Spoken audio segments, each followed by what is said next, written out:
Well, as luck should have it, once upon a time I did a show called Rock of Ages on Broadway, and we were commissioned actually to do a Rock of Ages symphony, and so Brent was had the task of writing these arrangements for all these hits from the '80s that were in the show Rock of Ages on Broadway, and we had the full band playing with the symphony orchestra that Brent had created these amazing arrangements for.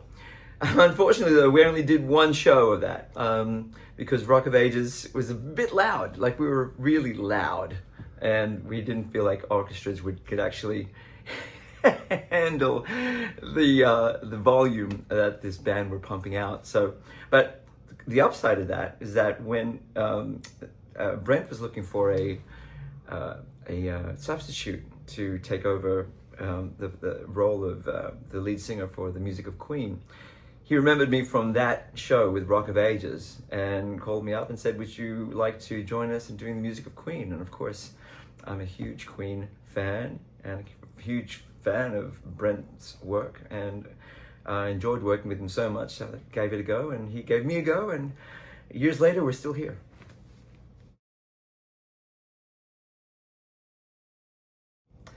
Wow, my first memory of hearing Queen's music, I think it was when I was very young. I was probably maybe 5 or 6 years old, and I think it was about when Bohemian Rhapsody was first released, and I remember listening to it thinking, these guys are nuts, but also I thought they were quite funny, like Galileo.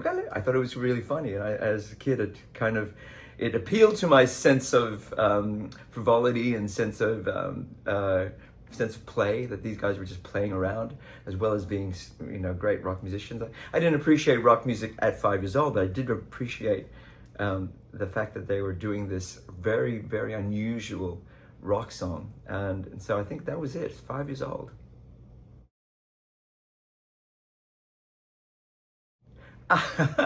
Again, I actually loved the fact that Queen didn't really take themselves too seriously, especially their video for I Want to Break Free, where they're all dressed in drag. I thought it was hilarious. And the fact that they were really they embraced the video aspect of their music as well, made them pioneers really of the music video era. So yeah, huge fan ever since the very beginning.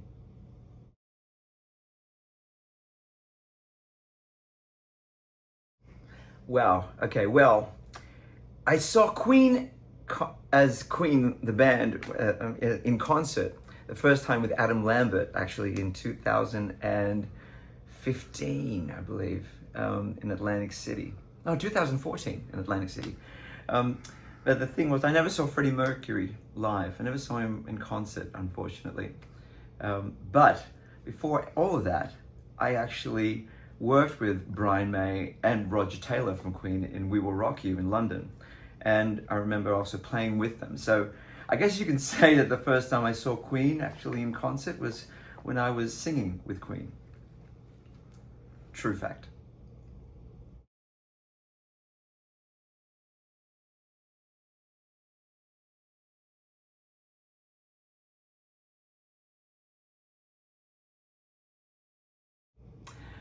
Well, we just had landed in London, and the first show I saw in London when we moved to London in 2002, I believe, yes. The first show I saw, 3 days from flying from Australia to London, we saw We Will Rock You because I wanted to see what this show was all about. And I was so jet lagged, and no matter how much I tried to stay awake, I actually fell asleep during the show, and I woke up to another One Bites the Dust, and I slapped myself around because I had to see the show. And I thought, at the end of this show, I thought, I want to do that. I want to play that character. And as luck should have it as well, I was in Rent at that time. I actually was performing in the West End in Rent. And Brian May and the musical supervisor, Mike Dixon, came to see the show in my second last week of the show. And they did ask me, you are auditioning for We Will Rock You next week. And I said, well, I heard that Tony Vincent wasn't leaving. He's the guy playing the lead. And Brian said to me, well, no, we do actually are very loyal to our people. So if you stick around, he will be leaving eventually. And if you play your cards right, maybe you will take over. And so I auditioned for the show. My first audition did not go very well. I've got to tell you that. It did not go very well because I didn't warm up, and I was doing Rent the night before, very early in the morning, to sing We Are the Champions to the resident director and the musical supervisor at the time. And they said, no thanks, we're good. But then I begged to be seen again, and they said, okay, we'll see you one more time. And this was the final. This was the final in front of Brian May, Roger Taylor. There's a panel of 15 people. Brian May, Roger Taylor, Pippa Alien, Eileen Phillips, all the producers, Jim Beach, you're all there and are watching me. And I made sure that I warmed up for this audition and sang We Are the Champions for them. And before I even left the building, they called my agent and said that we're giving MiG the job. So that's how I joined We Will Rock You in 2002.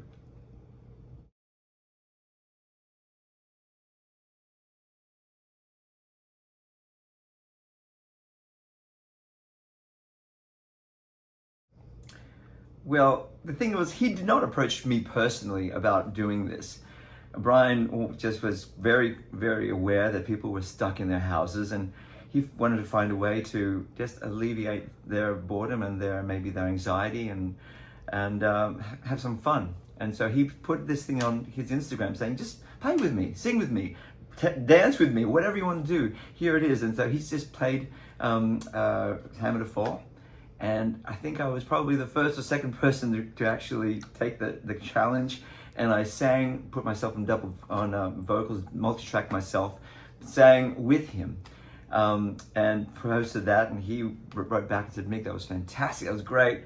And the video kind of went viral.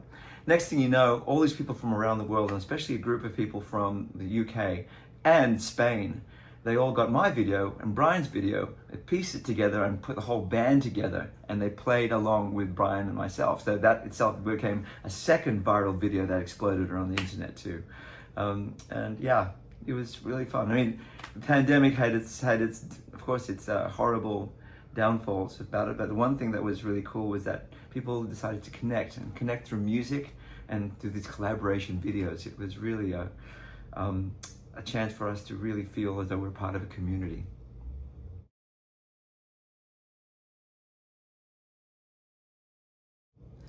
The first Queen song I ever sang, well, I think that was I Want to Break Free. It was we had a band when I was 15 years old, and we were called Sokatoa.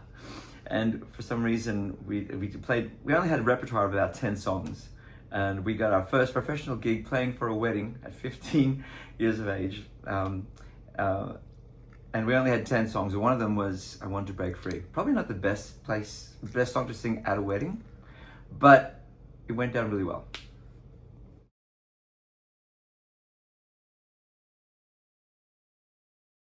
Let me preface my answer by saying that every song of Queen is challenging to sing, but I think the one that really stands out for me, that I feel I really have the pressure to get it right, is The Show Must Go On. First of all, because it's such an important song in the Queen catalogue, because it was recorded a year before Freddie passed and released a month before he passed. And it still remains one of his greatest recorded performances. So to get it right is really important, and I feel like the voice is very exposed in front of the orchestra. So there's no hiding behind, full rock instrumentation. You're pretty much out there. And so you got to get it right. And it's very high, and he does it so incredibly well. To even match that is the challenge.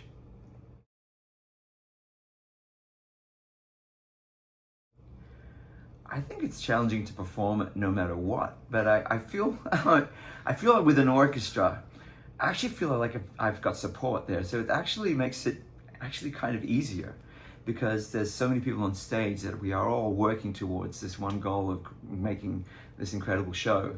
So I feel like I've got a lot of support behind me. My team's right there, and they're all behind me, and we're doing this together.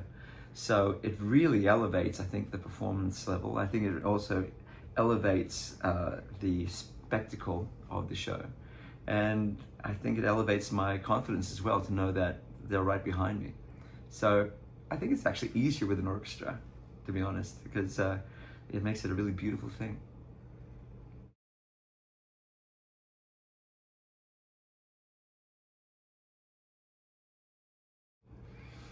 Wow. There's a lot of preparation that goes involved before a show.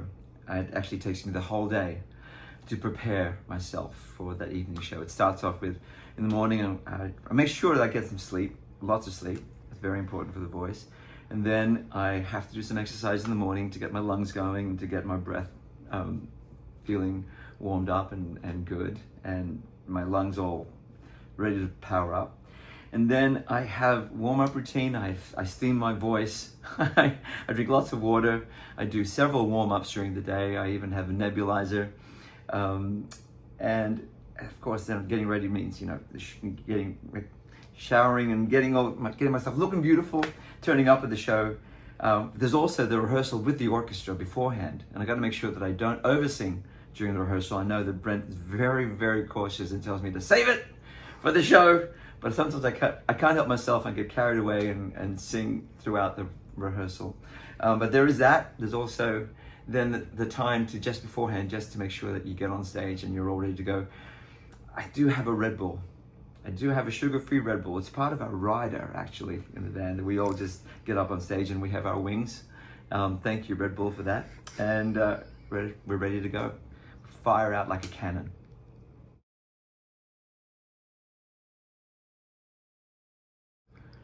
Wow, Queen has been an incredible influence in my musical life, in my career. Not only because of the fact that I was in We Will Rock You and so many productions throughout the last 20 years, but also because of the way that Freddie was an incredible vocalist and piano player as well. Incredible piano player. I play piano and I'm a vocalist. And so for me to watch him perform and play makes me realize that, you don't have to be a rock guitarist. I always felt a little bit insecure, the fact that I don't play guitar well enough on stage. But the fact that he played piano and it's considered one of the greatest rock stars of all time, I feel good about that. Also, working with Brian and Roger in certain projects, apart from We Will Rock You, has been a wonderful thing. And, and also Brian May has been an inspiration to me of how he conducts himself in everything, in the way that he's a philanthropist and he cares for people. He's so humble. He's been a bit of a role model to me. So in many ways, in many levels, as well as also in the incredible songs that they have written and produced together, I gotta say that, they have been probably the most influential band in my musical career.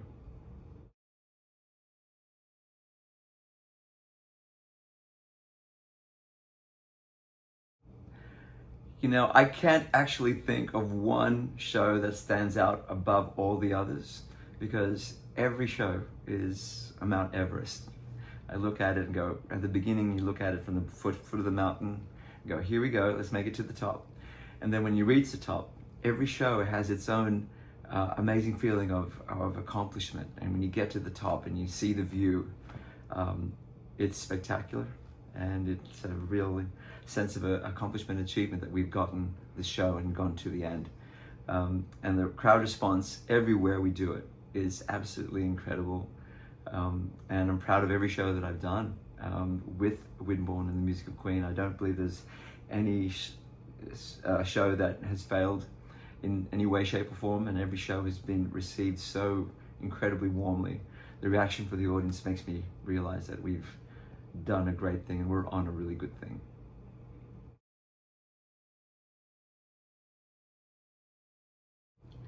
Well, not only do I do the music of Queen with Windborne music, but I also have taken over playing the lead vocalist for the music of the Rolling Stones with Windborne music. So we have those concerts coming up too, which are an absolute blast. And we just performed for the first time the music of Bon Jovi, a symphonic rock spectacular. And that is a great show. So we've been working on lots of things with Windborne music. But I'm also working on my own stuff as well. I perform with Broadway's Rock of Ages band still. I perform with soul system orchestras around the tri-state area. I also am working on my own original music, which have sort of taken the back seat in the last maybe 10 years or so, but I feel now it's time to release some new material just for my own self-gratification. So I feel it's important to do that. I'm working really hard on getting some of those releases this year, so look out for those.